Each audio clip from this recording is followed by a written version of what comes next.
What is going down, Sourdough Squad? It's a Monday. I haven't spoken to you guys since being in Seattle, clinching the NFC West. We got some stuff to talk about today. Let's go. You already know the dang vibes. Drop an SDS in the dang chat. Smash that like button if you haven't already.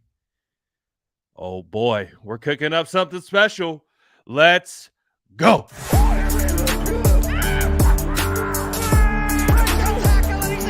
Smash that like button if you haven't already. Love to see it.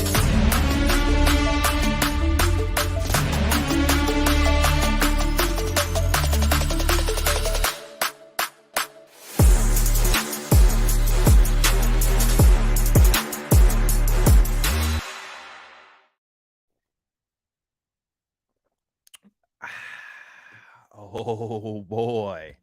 It's good to see you guys. Shout out all the SDS. We got people showing up, vibing per usual. Shout out to all the legends in the chat. Got to say what's good to the squad on this Monday. We had the day off on Saturday, Sunday, and we're back to it. It is officially Monday, which means, we had a victory Friday because of the Thursday night football game. But not only do we celebrate Victory Friday, but we absolutely celebrate Victory Monday because, let's face it, wins in the NFL are hard to come by if you're not named the San Francisco 49ers. Your San Francisco 49ers are 7-0. Pour some out. The fire Kyle Shanahan crowd is 0 for 2. The last two seasons, they get real excited when the San Francisco 49ers start out 3-5, with the 2 years in a row, 3-5. Okay. Fire this guy, fire that guy, cut this guy, trade that guy. If we haven't learned our lesson by now, and the San Francisco 49ers somehow turn up 3-5 next season, guess what we're going to do? We're going to act like we've been there before, because we have. This ain't nothing new. Shout out Chili, getting the Discord vibing. Discord, that's a good point. Ever since we've gotten the Discord, is it this cord or that cord? I can't. Ever since we got the Discord going, 7-0, almost 400 members. Shout out Chili for keeping that going. Shout out Facebook for checking in. Always got to show love for the Facebooks. Yes, Commanders are definitely going down. What's good to all the homies out there? Hope you guys had a phenomenal week. I mean, the holiday season is upon us. Get your shopping done. Get anything you need to do. Merry Christmas, Happy Hanukkah, whatever you partake in. Just happy holidays to all you guys. I got some shopping to do after this. That's for sure. But we'll get to that later. Oh, it's 3-4. My mistake. 3-4. Regardless, the San Francisco 49ers in week 15 have clinched the division. They have clinched their playoff seeding. The San Francisco 49ers officially win the West. It is ours. But unfortunately, the West is not enough. We have some more business to take care of. It's one of those accomplishments that it feels good. It's the first time since 2011 that the San Francisco 49ers have swept the Seattle Seahawks. That's a long-ass time. And they got it done with 3 quarterbacks. Started week 2 with Trey Lance. Trey Lance goes down. Jimmy Garoppolo steps in, finishes the job. Brock Purdy gets his first away start of his young career in Seattle. I will say, as you guys know, I was in Seattle for this game last week. It was my first time experiencing the Seattle home field advantage, as they say. And I'll say this. To start off, they were loud. The first defensive series, um, and credit to the Seattle Seahawks and their fan base. It gets loud as hell in that stadium, and it was an experience. And I'm glad I was able to be there. But guess what? That number one ranked defense in the NFL, that offense led by Christian McCaffrey, George Kittle, Brandon Ayuk, little Jordan Mason sprinkled in, little Brock Purdy, little Kyle Shanahan. Oh, they shut him up quick. My favorite part. So in Seattle, they do this thing where, you know how when the 49ers at a home game, they get a first down, the announcer goes, San Francisco 49ers first down, and the crowd goes, oh, oh, oh. That's been our thing since, Candlestick days. That came out when the 300 movie came out. Seattle, when they get a first down, the announcer goes, a Seattle first, and then the entire crowd goes down. Not gonna lie, first time I heard it, I was like, ooh, it's kind of spicy, because the whole crowd said it on point. The best part was we get into the game, third quarter, fourth quarter, the PA announcer goes, and that's a Seattle first. Nothing. I was vibing. I was like, yeah, that's right. You guys, Seattle fans, I even got video of it. Seattle fans started leaving the game with 10 minutes remaining. They said, get me the hell out of here. There's 10 minutes left. I don't want any part of this. There's no comeback. There's nothing. They said, get me the hell out of here. And of course, I relished every moment of it, capturing it on video. You can see just a cascading effect of all Seattle Seahawks fans. It was fantastic. I'm not gonna lie, it was such a phenomenal experience. The trash talk was lit. I'm not gonna lie. It's a very respectful trash talk, but let's face it, when you ran into a Seattle fan, they had no problems letting you know. So I relished every moment of this, watching the Seattle Seahawk faithful just drip out of the stadium. Absolutely fantastic. The experience there was phenomenal. If you guys have an opportunity to go to one of these games on the road, it's like I feel complete as a 49er fan. Like this has been such an epic rivalry for this long, for the last decade, going back to the Harbaugh days, that it was a great time. And I do got to say this as well. Shout out to the faithful. The faithful showed up.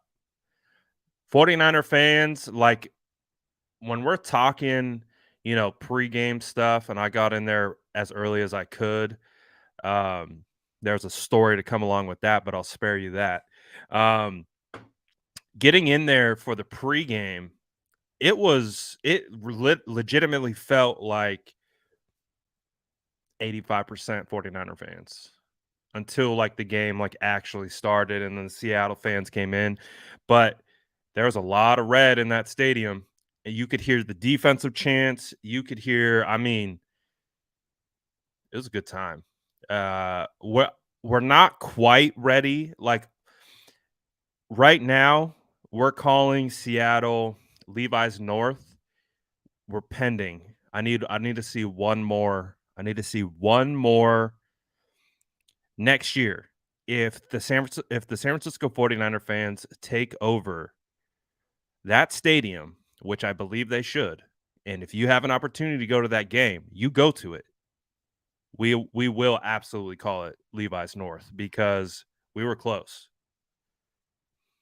We were very close to being able to call it that. But Seattle fans still showed up. So did a lot of Niner fans. And great experience, man. What's good, Leo? Leo says, what was the crowd split 60-40? It was probably like 70-30. It's probably like 70-30, kind of around there. Still a lot of 49er fans. A lot of 49er fans, like where I was sitting, I had a row of 49er fans in front of me, a row of 49er fans to the right of me, and a row of 49er fans to the left of me. I was surrounded by 49er fans. Even the guy to my left was wearing a Brock Purdy jersey. I was like, oh, the real ones are here. The dude's rocking a Brock Purdy jersey in his second career start. I was like, respect. But yeah, it was a good time. It was a great time. It was amazing.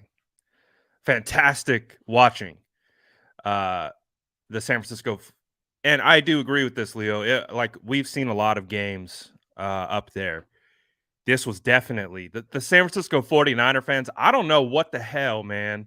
Like ever since last year, and let's not pretend like the San Francisco 49ers don't travel well, but I think ever since like we took over Levi's South, it is now like it's like a badge of honor to go to support the 49ers like on the road. Like I feel like the faithful have taken this like pride in watching the 49ers on the road because when they show up, they show up.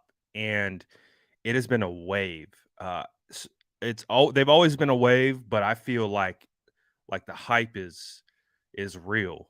And if you have an opportunity to get to one of these away games, like the next away game is going to be the Oakland Raiders. If you can get to that game, go and wear your dang red. 49ers throwback says, I bet the food in Seattle was phenomenal. I'll give them a whole lot of credit. Elite tier food city. Big guy like me, I'm a big foodie kind of guy. So like if I go travel, the rule is I had to tell my son this like 17 times. He's like, "Oh, Chick-fil-A, let's go to Chick-fil-A." He's like, "What?" He's like, "Oh, McDonald's, let's go to McDonald's." It's like, "Do they have In-N-Out?" I was like, "Son, you're going to learn the rule of the road today. When we go on the road, we do not get food that you can get at home. It's just how it works. If you can get it at home, you best believe we're not eating it. We are trying to get we're trying to experience the city. I'll say this. Probably I'm saying like top 3 pizza I've ever had in Seattle. Wasn't expecting it after the game. Maybe it was because it was after the win and the vibes were legendary. I don't know what it was, but we went into this pizza spot and it was a upscale pizza joint. At first they were like, oh, 30 to 40 minutes to get in. And I was like, oh, all right, well, that didn't work out. Sorry, son, we're not getting pizza tonight. And then the guy's like, wait, we got a table for 2. And I was like, oh hell yeah, let's go.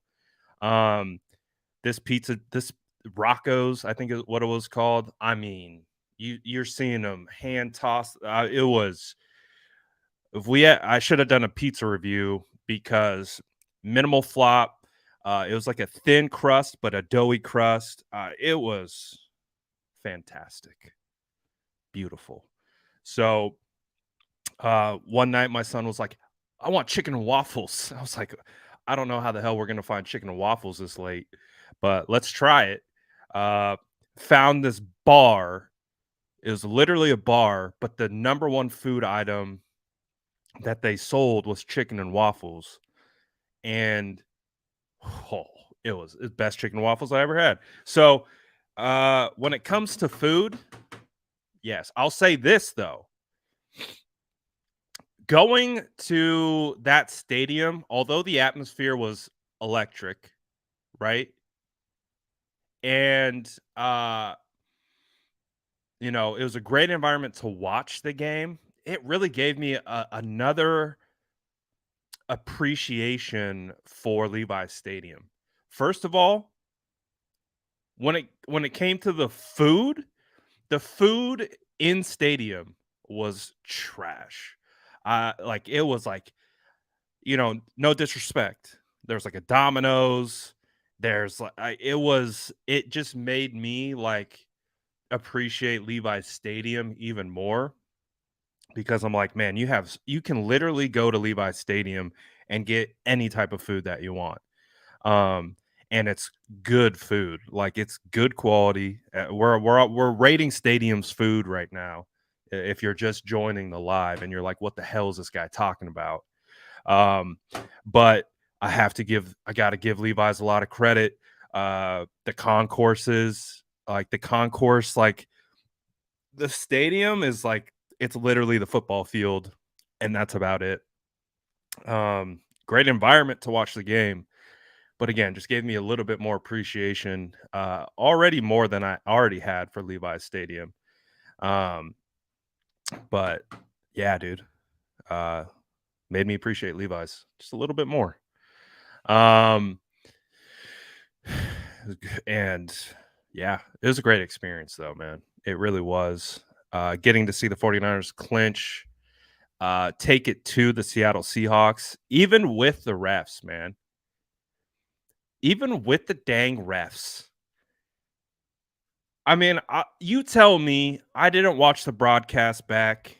I'm still like halfway through the tape. We'll do our film session tomorrow. So stay tuned for that. Film session tomorrow, breaking down Brock Purdy and the 49ers offense. So we'll do our film session tomorrow. But uh is it let me know in the chat. All right. Were the refs out to like not to get us, but to get Seattle like as many opportunities as they could? Am I tripping? You're at the game, you're feeling the energy, the vibes are electric. It felt like the refs were after us. Or not even necessarily after us, trying to give the Seattle Seahawks as many opportunities as they could. The Nick Bosa roughing the passer that took a touchdown off the board from Diamador Lenore. I was like, what in the world? Because he was tackling Gino like as he's throwing the ball and he just kept the process of the play flowing. Like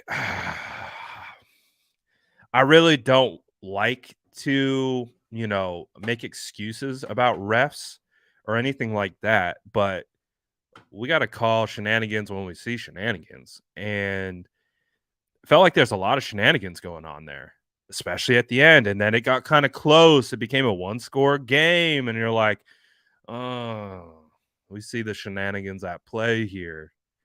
But I'm just saying, man, it was wild. Based on being in stadium, it felt like the San Francisco 49ers controlled the clock start to finish. Or not they controlled the game from start to finish. Really. The 49ers defense absolutely suffocated Geno Smith. Even though they weren't resulting in, you know, sack production, they like Geno was forced to get the ball out fast, whether it's throwing it at the feet of other players or whatever. Good on Geno for not taking sacks, but the San Francisco 49ers defense absolutely suffocated those son of a guns. What's good, Coach? Shout out, Coach, for the super chat. He says, Brad, you know how it goes. It was a primetime game. and we were grossly outmatched. And we were grossly outmatched Seattle. They had to make it a game before we took over. That ain't new. The NFL's known for thumbing the scale. We saw a couple of that, a couple of situations like that this week, where the refs made their presence felt in a couple scenarios.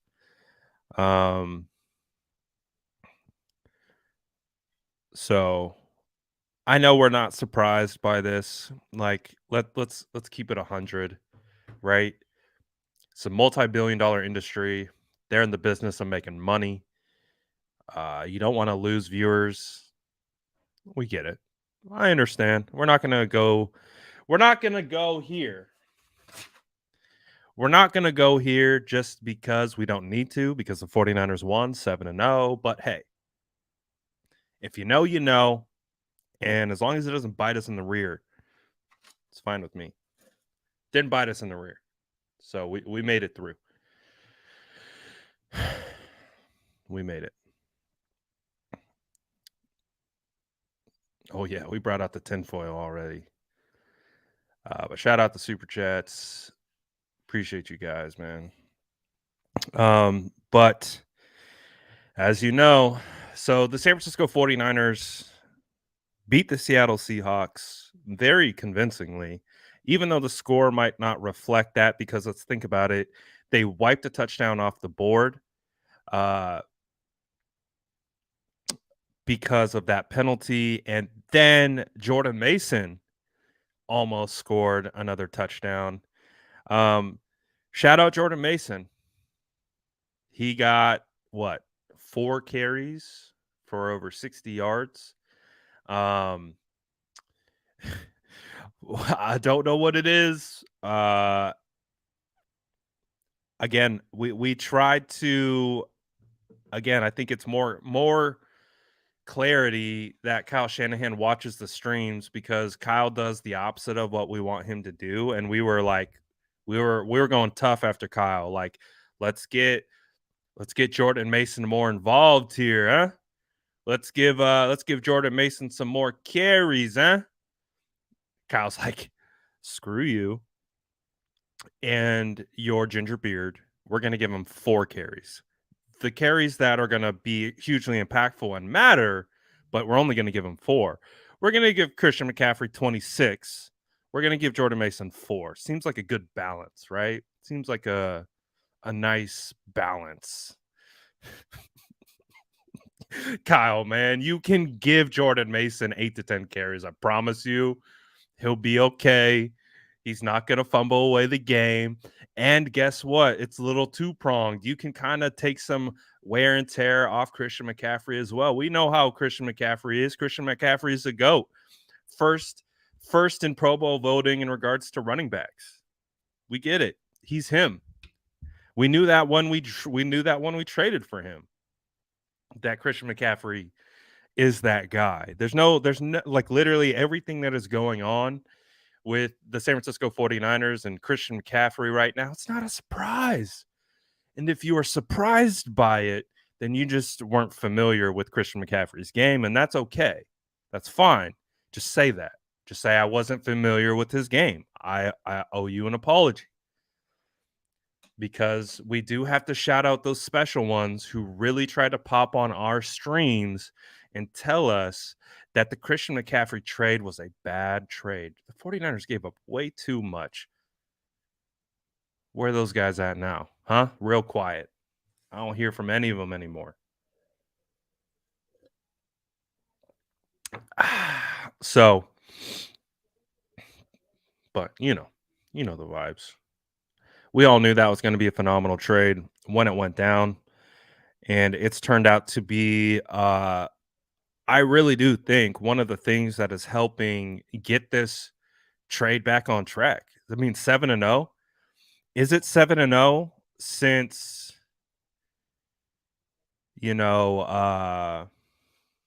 CMC's been traded?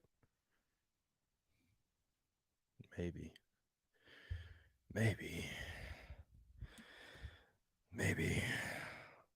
But overall, Me and Coach been going back and forth about usage for like 3 weeks. Coach, we're gonna agree to disagree on this one. We agree on a lot of stuff, Coach and I. Coach is a smart. He understands football. He gets it.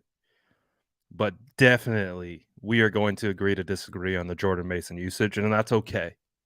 We can still be sourdough squad, brethren, and we'll all be great. I don't care if he plays special teams more than 4 carries. Shout out to Jordan Mason Hive. You know the vibes. We're buzzing. We want more. We want more JP. That's it. That's it. We're a little selfish in that regard. That's fine. That's fine. That's fine. I love you too. That's why this works. We don't gotta agree on everything, right? It's not, families don't agree on everything. There's gonna be some back and forth and some, bickering here and there. That's fine. It's fine. I mean, Coach, I won't go there. I'm not gonna go there. I'm not gonna go there. But Trent Williams is him. And I of course wore the Trent Williams jersey. Again, I don't wear jerseys to games. But you know the vibes. Enemy territory. I had to wear as much red. I wore the red. We had the red residency hat. We wore the red residency. We had the Run CMC pin, and we had the Trent Williams pin to go with it. So I wore as much red as possible. So we had to represent. We had to do it for the culture, for all that good stuff.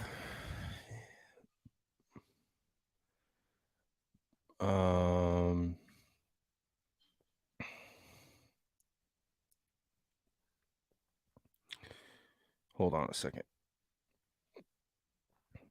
My day 2 boys saying injuries to Mason, and it's making me nervous. So I have to check the Twitters to make sure I'm not missing any injury updates. So now I have to scroll Twitter to make sure no Jordan Mason injury news came out.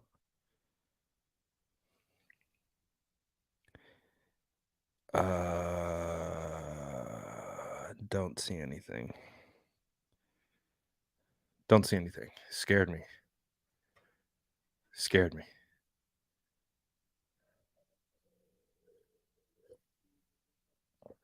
Oh, it's not what he's talking about? Okay, good.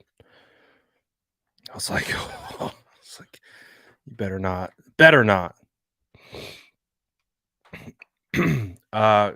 Another Seattle story. If you go down to Pike's Place, the kind of main tourist attraction area, it's actually a really cool spot. And they have a lot of like individual vendors and shops and stuff like that. We're all confused. We're just going to move past it. We're just going to move past it onto another story. Go into this like little card shop, and this dude's got a bunch of cards, signed cards, rookie cards, all this stuff. And he's a Seattle fan. He's talking a little trash. We're going back and forth, but all in good fun. And he starts pulling out all these like 49er cards, and he pulls out this one that just makes me so happy. And I had to buy it. But he pulled out the Mike Iupati rookie. Oh yeah, look at that guy. The hair, number 77. I was like, he pulled out the Mike Iupati rookie, and I was like, all right, I'm buying it. You know me too well. Sold. So I copped the Mike Iupati rookie. as you guys know, I have his jersey. Like, I'm a big like, this was one of my first, draft crushes when I started doing, like, I tried to start my, like, scouting process. He was one of my first draft crushes. 49ers draft him, buy his jersey, one of my favorites. Really wish the 49ers signed him, re-signed him. Was really upset when they did it. But this is a gem. I got the bag secured. Potty rookie, baby. Love it. Oh, I like this question. Uh Flavor Reborn Restorations drops a super chat. Appreciate the super chat. Says if Brock Purdy wins out, do you think he wins Rookie of the Year? I think that's a great conversation to have because if Brock Purdy not gonna get credited with the win against the Dolphins because that's gonna go to Jimmy Garoppolo because he started that game, but let's call it what it is. Brock Purdy helped win that game. If he wins out, and that's 1, 2, 3, 4, 5, 6 games that he wins out, um, to end the year, and you're comparing him to guys like Sauce Gardner, Chris Olave, Tariq Woolen, Damian Pierce, Garrett Wilson, Kenneth Walker, Aiden Hutchinson, Trayvon Walker, maybe Kayvon Thibodeau. I know he had a really good night last night. Jalen Petre's been good this year. George Pickens has been good, but I don't think George Pickens has been consistent enough. Icky's been good. Uh, Jaquan Brisker's been really good. Romeo Dobbs has flashed, but the guy who's overtook him is definitely Christian Watson. So honestly, though, and if he wins out, that puts him in a category, I think, with Sauce Gardner, Chris Olave, Tyreek Woolen.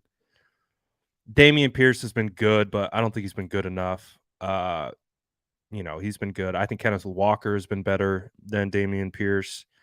Garrett Wilson's been good, but I don't think he's been that dominant. So I really would say if he wins out, it's between Kenneth Walker, Tariq Woolen, Chris Olave, Sauce Gardner. And of course, he's a quarterback. So you already know what that means. There's already some added weight here. He's not going up against any other quarterbacks. If he wins out, the opportunity for Brock Purdy to win Offensive Rookie of the Year, I think, is high. I really do. Rich Eisen was talking about this. He had a great segment on his podcast where he basically said his son is the one who posed this question to him. He's like, "Dad, if Brock," he basically said, "If Brock Purdy wins out, can he win Offensive Rookie of the Year?" And Rich was like, "That's a great freaking question." He started emailing, NFL information about statistics and like, has this ever happened before? A rookie winning Offensive Rookie of the Year without playing all the games. And he started pulling information and did this segment about it. But if Brock Purdy can win out, I mean, there hasn't really been a rookie this year that has just made it like it's unquestionable. Like Sauce Gardner's played really well. Chris Olave has been phenomenal. Tariq Woolen has been nice, but and I think Kenneth Walker, showed a ton this year. But the 49ers did a pretty good job of putting the clamps on him. Garrett Wilson, you can tell he's going to be nice, but he doesn't perform consistently. I think Brock Purdy absolutely can. I think he can because he's putting up good numbers. He's putting up good. He's great, really good efficiency. He had 2 touchdowns against Seattle. I believe he had 2 touchdowns against the Bucks and 2 touchdowns against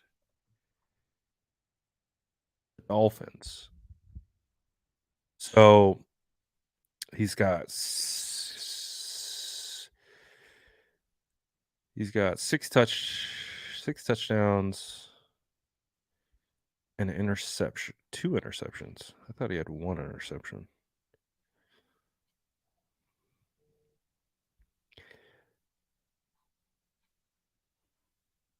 He had an interception. Oh, that's right. I forgot about his Kansas City interception.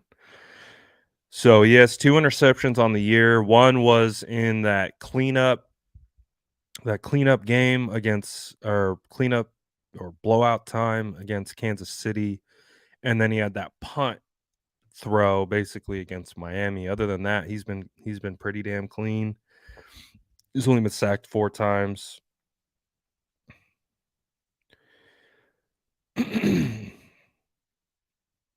He's been pretty good. His completion percentage is sitting around 68, 69%. So, I think it's a possibility.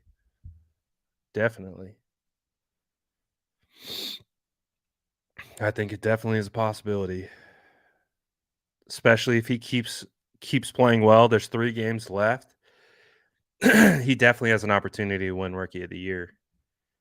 Um, so we'll see. He's got to continue to play at a high level because we also understand what it is. It's like, what have you done for me lately, league? If any of these other rookies start to taper off and he continues to ascend, then yeah, I mean, he could theoretically. It is a small sample size, 100%. But if he goes undefeated to end out the year and does a really good job, I think it's definite. He's going to be in the discussion, 100%. I don't know if he's quite there yet because of the sample size, but if you're able to get those 6 wins in a row, winning in Seattle, beating Tom Brady, beating Tua, and again, at that time, Tua and the Dolphins were definitely one of the hottest teams in the NFL. The 49ers have worked out Devin Key, Scott Nelson, and Trey Swilling, according to Aaron Wilson. Uh, Never heard of one of those names before in my life. But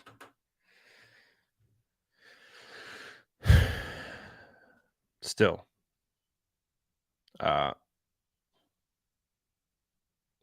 we're gonna turn the page here pretty quickly to the Commanders. Commanders played last night on Sunday Night Football. They had an opportunity to come back and get the W. They had to deal with some penalty issues there at the end.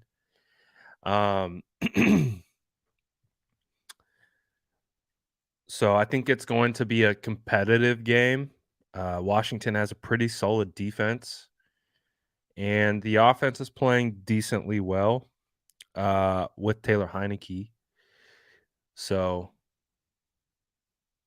but they got to travel East Coast. Washington's got to travel all the way back to the Bay on Christmas Eve.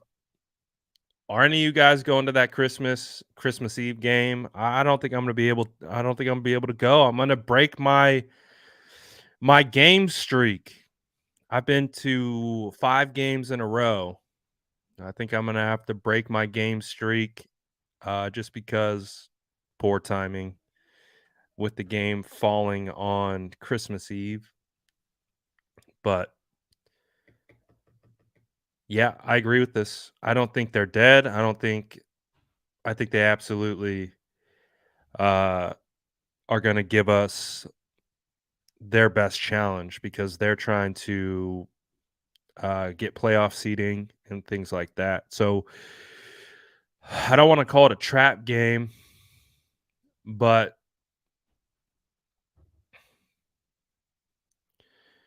I think it's going to be a competitive game. But the 49ers should take care of business. But hey, any given Sunday, and this team's clawing. What's good, Donnie? You go to away games also? Yeah, just got back from Seattle. It was actually my first away game. First away game, it was phenomenal. 10 out of 10. Definitely recommend. Definitely tired as hell from all the travel, but still 10 out of 10. I would recommend. And all that good stuff. But yeah, a lot of good stuff in the 49ers future, man. Shout out the Colts. Gotta give a huge shout out to the Colts for just being the Colts and absolutely ruining our second seeding in the playoffs. It was embarrassing because, here I am out here like praising the Colts. Like, oh, shout out the Colts. We're memeing, the Vikings. And the Colts allow the biggest comeback in NFL history to the Vikings. And two things. Colts are trash. But you also have to give credit to the Vikings, man. I feel like the road to the Super Bowl, the 49ers and Vikings, I think, might meet. You know what I mean? And, you know, being in Minnesota this year, you guys remember I traveled to Minnesota to watch the joint practices with the 49ers and Vikings. How wild would it be if they started the year with the joint practices in with the Vikings and ultimately they meet in the playoffs? A team that had 3 days of practice together and a preseason game, so there's plenty of tape. They have plenty of experience going against each other. Could be a very interesting dynamic to potentially end the year. But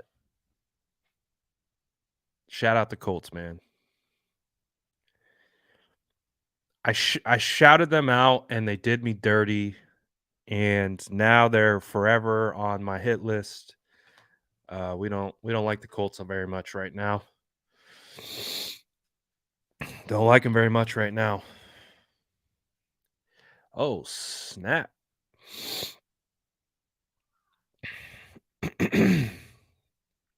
Shout out to Corey Soto. Big Corey Soto, BCS. Appreciate the $50 super chat, my boy. Always showing love to the channel. Shout out Corey, man. Legend.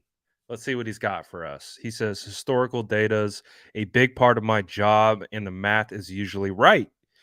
Given where he was drafted, generally late drafts typically prove why they were taken late. Do we really see Brock Purdy having a franchise career or a flash in the pan? The odds are low. I respect you, Corey, and your ability to be data driven, have an ability to, uh, analyze analytics. We're the opposite, my boy. Me and math are not friends. Me and math, we beef, like we throw hands with each other. My brain, it's not just math though, it's also just words in general. Um Shout out my ADHD, I would say, for that, and maybe some other ancillary borderline issues, but I try, but I'm just a visual human. So I just watch. Like that's why tape for me, like I understand the numbers. I understand that he was Mr. Irrelevant. I understand I believe I understand why he was a late draft pick. And but if you do like there's an outlier for every situation, right? There's an outlier for every situation. If you use this same typical lot, if you use this logic, then Tom Brady, uh, Tom Brady is the first person that comes to my mind. Pick 199, was he the last pick in the 6th round? Um, for every hit, there's also a miss. And for every miss early, there's a hit late. Like I'm trying to think of some examples just from a 49er standpoint. The San Francisco 49ers drafted Vance McDonald in the 2nd round. Vance Brickhand McDonald in the 2nd round. That would tell you that the probability and there's a higher hit rate for just on numbers alone, right? That Vance McDonald is going to be a better tight end than George Kittle, who's drafted in the 5th round, right? Based on that similar logic. But again, it's like, I think when you're looking at the draft, the physical intangibles are always going to push you up higher. And if you are lacking in any of the physical and tangible category, that's ultimately what's going to drop you. And I think for Brock Purdy's sake, I do believe that he is a perfect case study in this kind of thought process of scouting, because when you look at Brock Purdy, he doesn't have the measurables. He doesn't have the height. He doesn't have the size. He looks very small. He doesn't, just like eye test, just looking at him, he doesn't look like an NFL player. He looks like a potential guy that could be bagging your groceries at, Whole Foods, or, maybe selling you a Chevrolet at your local dealership, or, maybe, working in insurance, or, being a future VP of a startup, or, you know what I mean? Like, that's kind of what he looks like. But that's why scouting is flawed, right? Because a big part of scouting is putting a huge, like, say you're distributing eggs into buckets, physic physical builds, measurables, speed testing, weightlifting, mental intangible, processing, ancillary.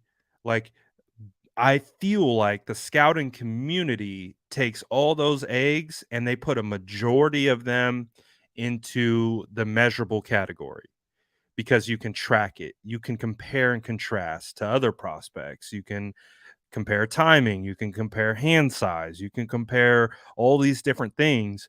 What you cannot compare is you cannot compare the intangible. You cannot, like, you can say this guy has a great intangible person, like he scores highly on our personality tests opposed to X player, things like that. But where Brock Purdy is really good is the processing. Yes, I think from a measurable standpoint, he doesn't look like a franchise quarterback, and that's why he was the 7th round draft pick that he was. That's why he almost went undrafted.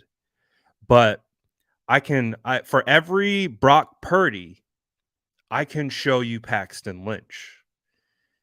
You know what I mean? Like, Paxton Lynch, 6'6", 240, can run, can throw, supposed to be this good, like this wonderful quarterback prospect. But to give you like my scouting report, I said Paxton Lynch was a bust. And I said it with my whole chest. And I argued with people on Twitter all day, every day. I don't understand why everyone loves Paxton Lynch. This guy is a bust. Why was he a bust? Not because of his measurables. His measurables were off the charts. He didn't have the intangible quality, in my opinion, to play quarterback. That's why I thought he was not going to be successful. Had nothing to do with his size. But again, you start talking in scouting terms and you start like it's very height, weight, speed driven. The intangible aspect is ancillary. And I would argue that the intangible aspect is the most important because the intangible aspect can take an average physical specimen and take them over the top because from a mental processing standpoint, a leadership standpoint, a competitive standpoint, they will not give up and they will not quit and they will continue to battle and they know how to lead and they know how to do this. Yeah, Paxton Lynch looks like the greatest thing, coming out because he can run fast, he could throw far and massive arm and he's tall, he could see over everyone in the pocket, but crumbled at any sense of pressure or wasn't a leader, wasn't this, wasn't that. And that's one of the reasons why, for me personally, I called Paxton Lynch an insta bust. Like I was there's I've talked about it on this channel many times. We're heavy into draft coverage and we do all that stuff. I'm just as proud of the players that I hit on and say this guy's going to be a guy as I am proud of the guys that I say aren't going to be it. They're absolute busts. Like Sam Darnold, I called him a bust. I did not think Sam Darnold was going to be a good quarterback, not because he can't throw the ball. He doesn't have the intangible qualities to be a quarterback. So I think when I understand to kind of bring it back to Corey's question about processing it from an analytical standpoint. You can't scout analytically like 100%. Is it a part of it? 100%. But again, bringing it back to another draft crush of mine, that if you were to only scout analytically, why would you draft George Kittle? George Kittle was one of the biggest draft crushes I've ever had coming out of Iowa. He had less than 800 receiving yards over 4 years in college. Let me say that one more time. He played 4 years at Iowa. Through those 4 seasons, he put up less than 800 receiving yards. My comp for George Kittle was Greg Olsen.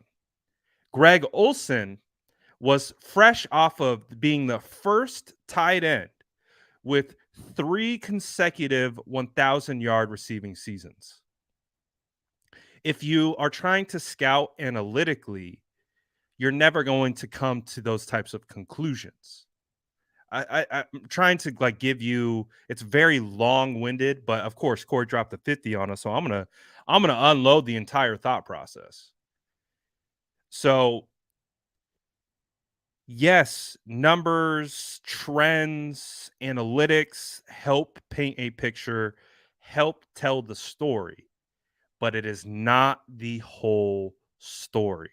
And if you just evaluate football through that lens, which you can go pretty damn far if you just evaluate through a statistical type of perception, but you're going to miss on your Brock Purdy's.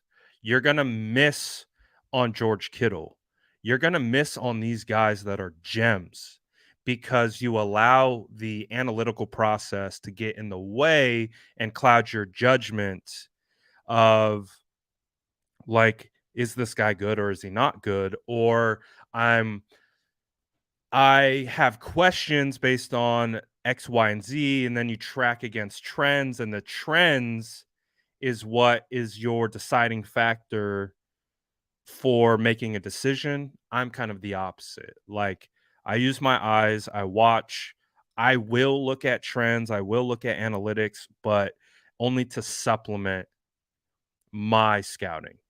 I don't allow those types of things to drive my scouting, if that makes sense. So, to kind of bring it back, do we really see Brock Purdy having a franchise career, or is he a flash in the pan?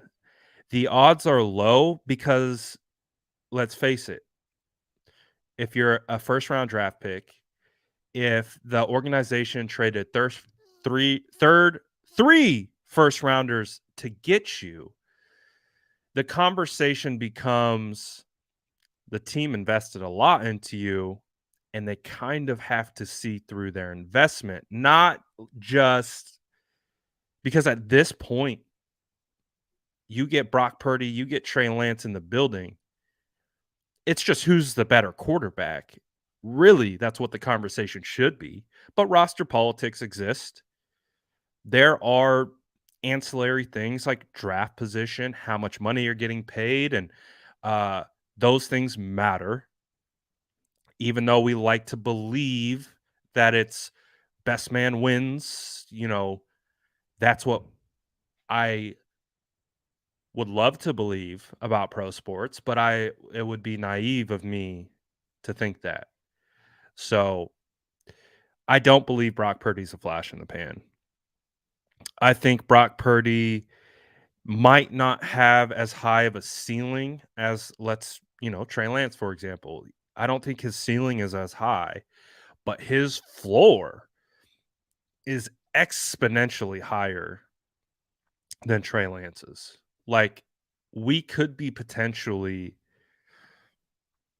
experiencing Brock Purdy's floor. Like, this might not even be his ceiling yet, but his floor is high where he can step in, he can perform, he can read defenses, he can play at a high level from a processing standpoint. Yes, he might not have the crazy big arm, run the fast 40, but he's proven time and time again that he knows how to maneuver within the pocket.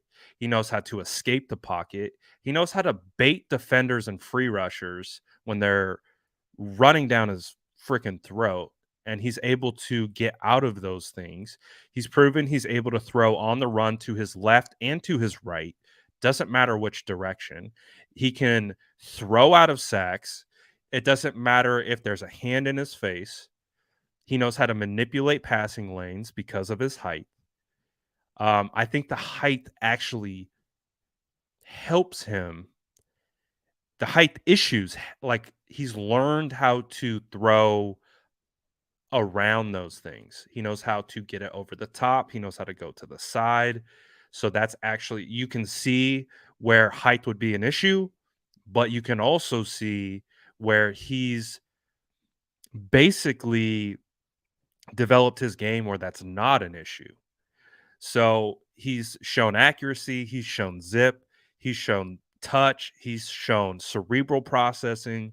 Like, that to me, he's showing us why he's not a flash in the pan. Like, what he's doing isn't like flash in the pan type stuff. He's holding linebackers, he's holding safeties with his eyes. He's reading and processing the field. He's executing Kyle Shanahan's offense at a level that I think we haven't seen a quarterback in red and gold operate his offense. And we're talking about a rookie quarterback in his second start, third game. I don't think that's a flash in the pan. So the question becomes, it's not, is he a flash in the pan? It's, what are the 49ers going to do next year? If Brock Purdy gets this team into the playoffs, if Brock Purdy wins playoff games and ultimately wins the Super Bowl, we're not talking about flash in the pan. We're talking about what do they do? Do they Trey Lance? Do they stay with Brock? Listen, I it's there is a correlation to Tom Brady here that I want to kind of bring into this conversation, and then I, I'm spending a lot of time on it because shout out Corey for the 50 piece, and Corey does, uh, supports us a lot, and I like this question. There's a lot of nuance to it, and I want to keep attacking it because I think uh, we're going to continue to talk about this for a while. It's obviously going to be the main topic of the offseason, but when you look at Tom Brady, the Patriots had Drew Bledsoe as their starting quarterback. They had just made Drew Bledsoe the highest paid player in NFL history. Just made him the highest paid player in NFL history. Not just the highest paid quarterback, the highest paid player. That same year, he goes down with the injury, right? I think it was like trying to run out of bounds or something. He got blown up. He got hit. He was one of the top quarterbacks at the time. Well, what happened? A quarterback by the name of Tom Brady, a rookie, 6th round draft pick 199, goes in. What does he do? He wins games. Are they winning because of Brady? Yeah. He was definitely a part of it. He was definitely doing what he needed to do, reading the defense, making the throws, operating the offense. And what happens? He leads them into the playoffs. He leads them deep. And they eventually win a Super Bowl. And what do the Patriots do? You have the highest paid player in the history of the NFL and a quarterback who was a 6th round draft pick and, just took you to where you wanted to be. They stayed with the 6th round draft pick over the highest paid player that was playing really well for them. So those are the types of decisions that are going to have to be made when it comes to this. So it's going to be fascinating. We're not there yet, but it's absolutely going to be fascinating. I don't think Brock Purdy's a flash in the pan. I think what Brock Purdy is doing is, again, I think let's look at what is Drew Brees? Where was Drew Brees selected?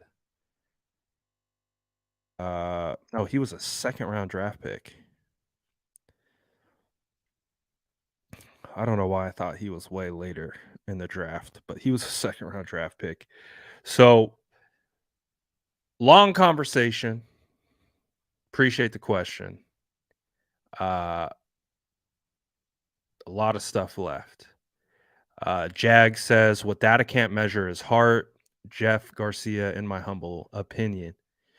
And that's kind of the conversation. Like, yes, there's a place for analytics and stats and that type of analysis, and you can really find trends, and it can definitely be a very useful tool.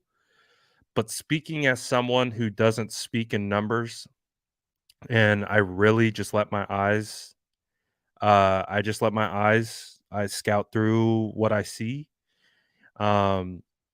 I rarely use numbers to support any of my cases, which could be a fault of mine. I need to get better at supplementing, my takes with facts, right?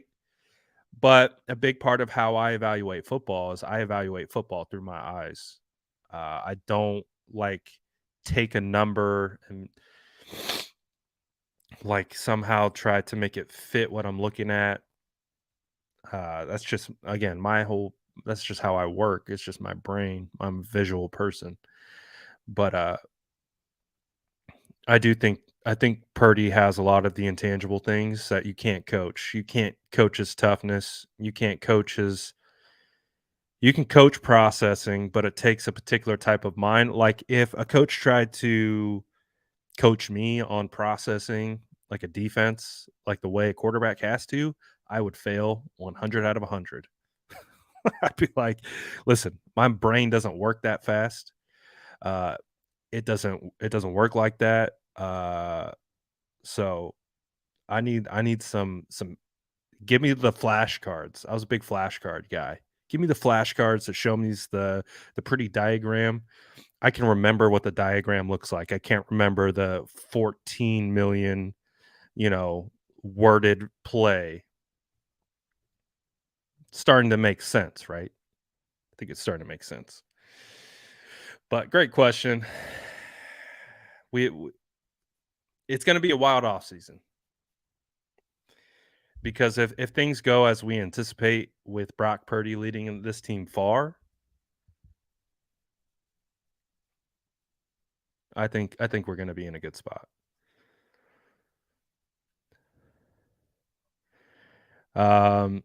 If you guys do have any other questions, feel free to get them in. We're over the hour mark, which means we're officially off the rails, which means you have no idea where this live could go. But if you guys do have any questions, comments, things you want to talk about, um, as we kind of wrap this thing up, feel free to drop them in the chat. If you got any spicy takes or anything, I'm all ears. But I'm very excited about this team. Very excited about what's ahead.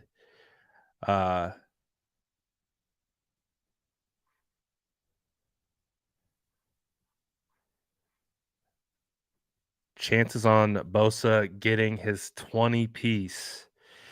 Man. He would be a lot closer. He got robbed of a sack against Tom Brady. He got robbed. No, that wasn't a sack. It was a interception touchdown that he got robbed of. He's got 15 and a half.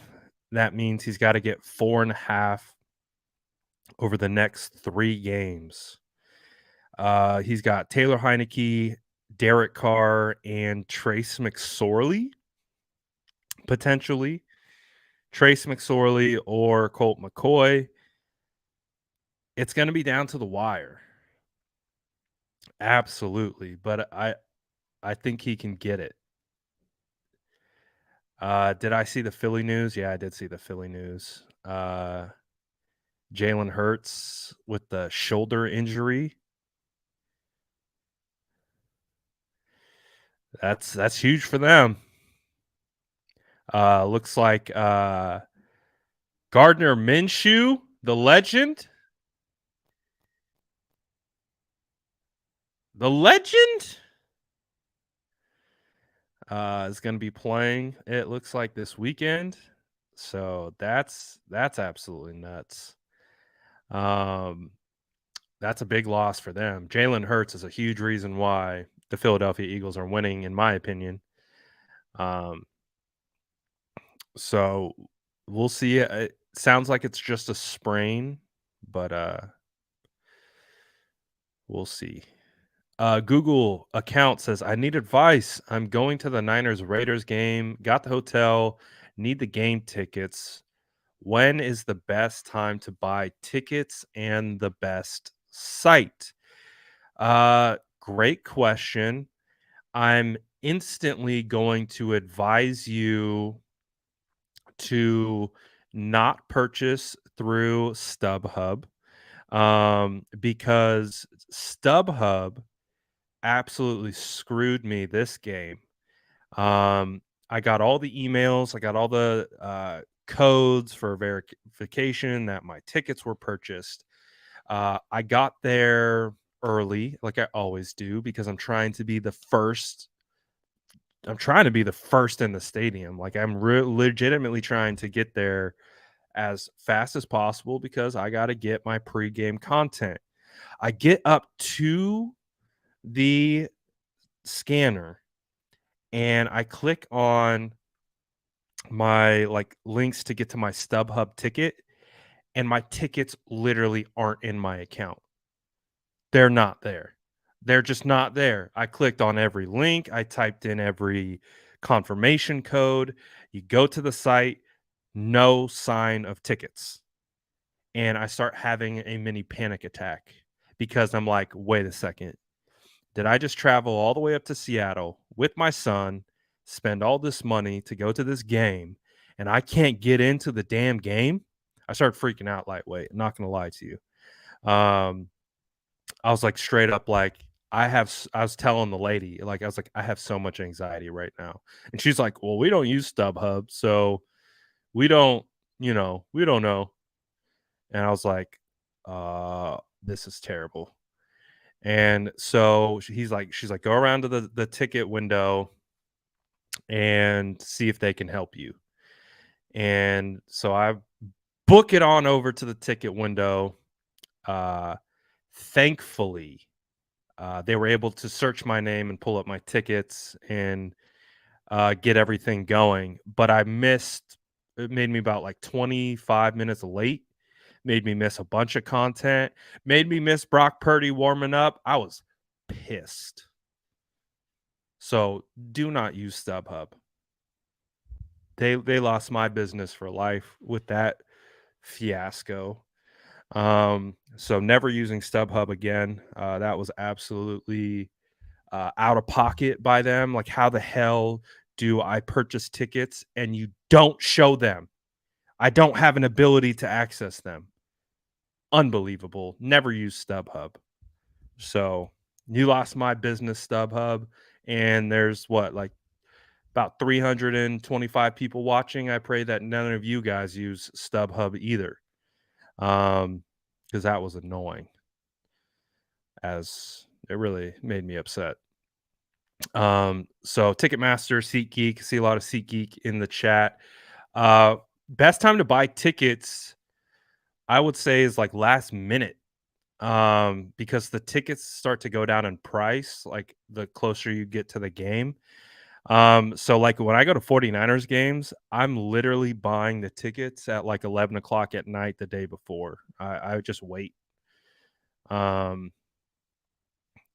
So that's how I do tickets. But because I was going to Seattle, I bought the tickets a week in advance because guess what? I didn't want any issues with my ticketing. So I bought my tickets a full week in advance. I went against normally the way I purchase tickets because I was like, I'm traveling. I don't want to worry about it. I want to buy the tickets now. I want to know where I'm sitting. X, Y, and Z. I bought the tickets. Screw StubHub. Never again. I never had so much dang anxiety before in my life going to a game. It'd be different if I was like driving, like an hour and a half from my house to Levi's and like they're like, "Oh, there's an issue with your tickets," and say I couldn't get in. Okay, well, I guess I can turn around and go home. I was in Seattle. I don't live anywhere near Seattle. I would have been furious if they didn't let me in. But that's my advice. Don't use StubHub. I see a lot of SeatGeek. Try SeatGeek. I haven't had any issues with SeatGeek in the past, so that's what I'm thinking. All right.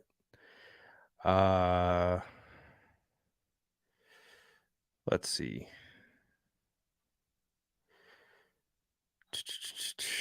Sure, you can have a shout out. Shout out the Vikings fan. We shouldn't be shouting you out because you ruined our second seeding, but we'll let it slide today. We'll let it slide.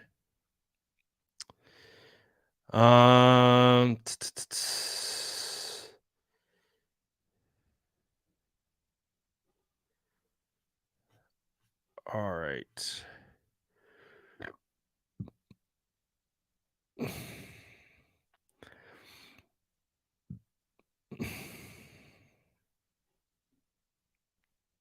The Vikings absolutely don't want to see us in the playoffs. No team, I don't think, wants to see us in the playoffs. I mean, they keep calling the 49ers the scariest team in the NFL right now. Feels accurate. Feels accurate.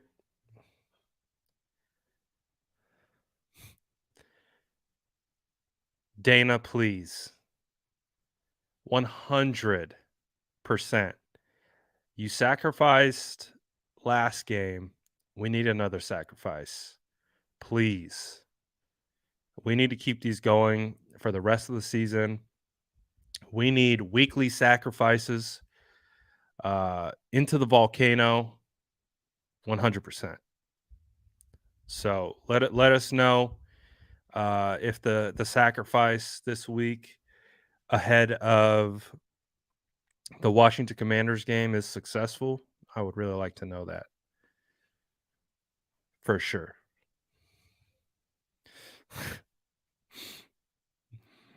But anyways, man, what a wild ride it was.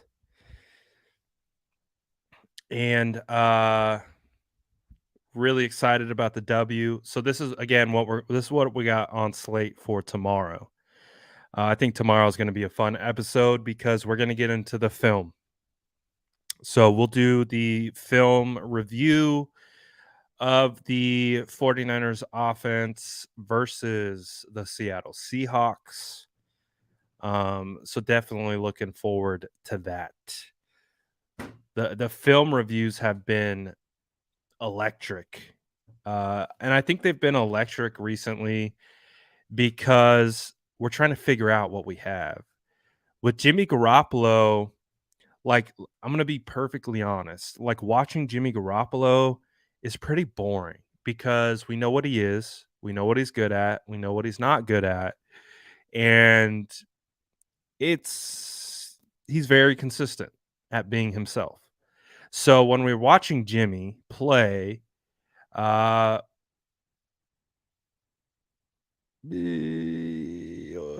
kind of know what we're getting. But with Brock, it's a little new. It's a little fresh. And I'm looking forward to it. Very excited about it.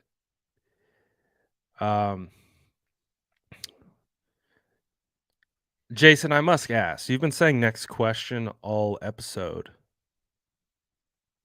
Feel free to elaborate on why you keep saying next question. Corey said, Bradder, what are your feelings on Lance now? Because you were a big Lance proponent. Just curious. I definitely was big on Lance. I'm also big on tracking quarterbacks who've had season-ending leg injuries, and the success rate after is not great. Carson Wentz, Derek Carr, Marcus Mariota, I think Jake Locker was one of them, Ryan Tannehill, obviously Jimmy Garoppolo. Those are just the ones that come off the top of my head. So I'm going to wait and see with Trey. That's kind of where I'm at. Like, I love Trey. He has the physical tools. He has all the measurables. He has the processing, but I'm in a wait and see mode. I got to see how he bounces back, like, because my biggest thing with like injuries like that to a quarterback, especially a quarterback that uses his legs a lot to run, I think you damage the mental side of things more so than the physical. Because once the injury heals, it becomes a mental thing. And you're compounding the fact that Trey Lance hasn't played a lot of football in 3 years. Uh, the situation with Jimmy and Brock, and, the confidence that he might have in his own leg and the confidence he might have in general.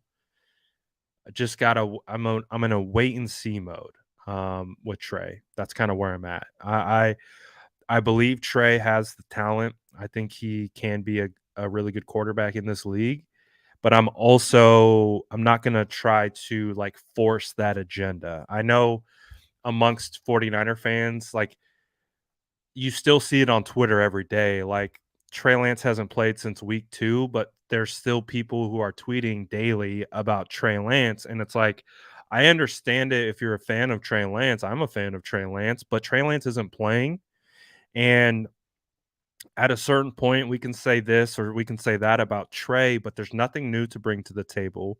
There's nothing new to evaluate there because we haven't seen him. Like, he's walking now. The 49ers have uh, clearly stated that he's not returning this year. So, like, I love Trey. I'm excited that hopefully Trey can be a guy for this team, but he's not going to be a guy this year. So I don't know why we're still, like, constantly talking about Trey. I can understand it on one aspect, but on the other aspect, not every conversation about Purdy has to be prefaced with Trey. You can talk about Purdy in a silo. You can talk about Jimmy in a silo, and you can talk about Trey in a silo. They don't have to be interconnected. So, like, where I'm saving the Trey talk for off season. That's where I'm at. Trey talk, we'll spend hours talking about Trey. Right? Right now, we're talking about Purdy. We're not talking about Jimmy either. Shout out Jimmy. Love what Jimmy did. And, I wrote Jimmy off. I said, get Jimmy out of here. We don't want him. We want Trey. Jimmy comes in, gets his team winning after Trey goes down. But guess what? Jimmy's down. We're not just going to keep talking about Jimmy. He's not walking through that door this year. So right now, we're going to talk about Brock Purdy, San Francisco 49ers, and what goals they have in front of them. And unfortunately, this year's goals don't have anything to do with Trey Lance or Jimmy Garoppolo. So that's why I don't spend a lot of time talking about it. We'll have time to talk about it. I promise you. We will have lots of time. But there's no need to do it right now because we're focused on beating the Washington Commanders. That's what we're focused on. So we'll cross that bridge this offseason. I promise you. We're probably going to talk about it nonstop. So I don't want to make your ears bleed too soon. We'll definitely be talking about it. I promise.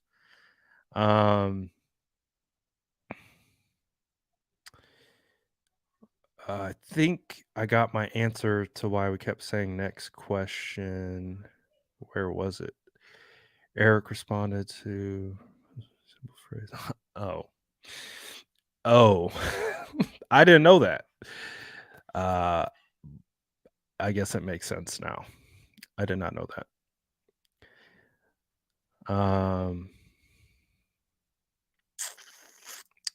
Brad, do the Eagles take a gamble on a Hurts? No. I think they've already talked about they're turning to Gardner Minshew. All right. Next question, Jason. Thank you. Next question. On to the next. I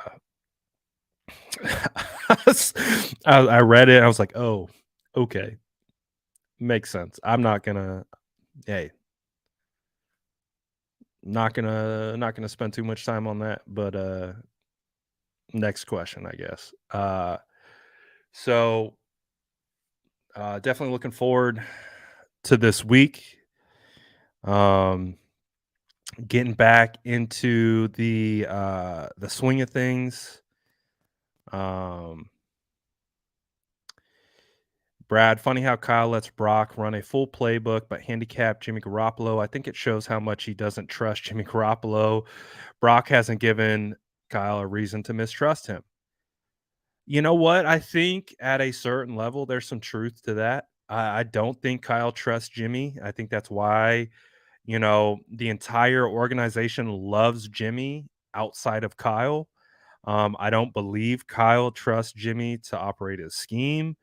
And that's why Kyle was on to the next. I love you, Gio. I've seen you in here saying a couple things. I don't think we've disagreed as of late. I love you too. But yeah, I do think Kyle trusts. They're like, again, one of Brock Purdy's best traits is his cerebral processing. He gets the playbook. He understands how to work within the playbook. He knows how to work when things break down. He knows how to maneuver when things fall apart. He's not going. I haven't seen like a ball that he just throws at a double covered defender. You know what I mean? Like, I haven't seen Brock do that. No, we saw the almost pick, or the pick that got called back against the Bucks. That was, he didn't see the defensive lineman dropping into coverage. The interception against the Dolphins was essentially a punt on 4th down. And then the pick that he threw against Kansas City, he just sailed it high. So I do think there is something to trusting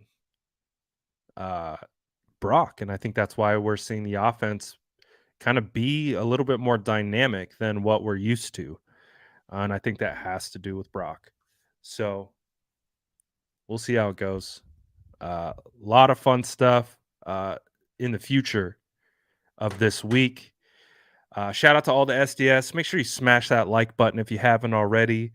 All my sourdough lurkers, you too, talking to you. Smash that like button if you haven't already, because why not? We're the NFC West champs, baby. The San Francisco 49ers are on top, and those are things that you love to see. And as always, grab your cookies on the way out. We got a little long one today, but Mondays are always fun after a W. You already know. A lot more 49ers content coming. We're not stopping. We're keeping that train rolling. So you love to see. I might do a little IG live here. If you just haven't gotten enough of this ginger beard and you want to see more, I don't know what's wrong with you, but I love you too. Shout out to everyone as always. SDS, you know the vibes. Undefeated, per usual, just like the 49ers are over the last 7 games. Big game this week to keep it rolling against the Commanders. Appreciate all you guys. I'm out.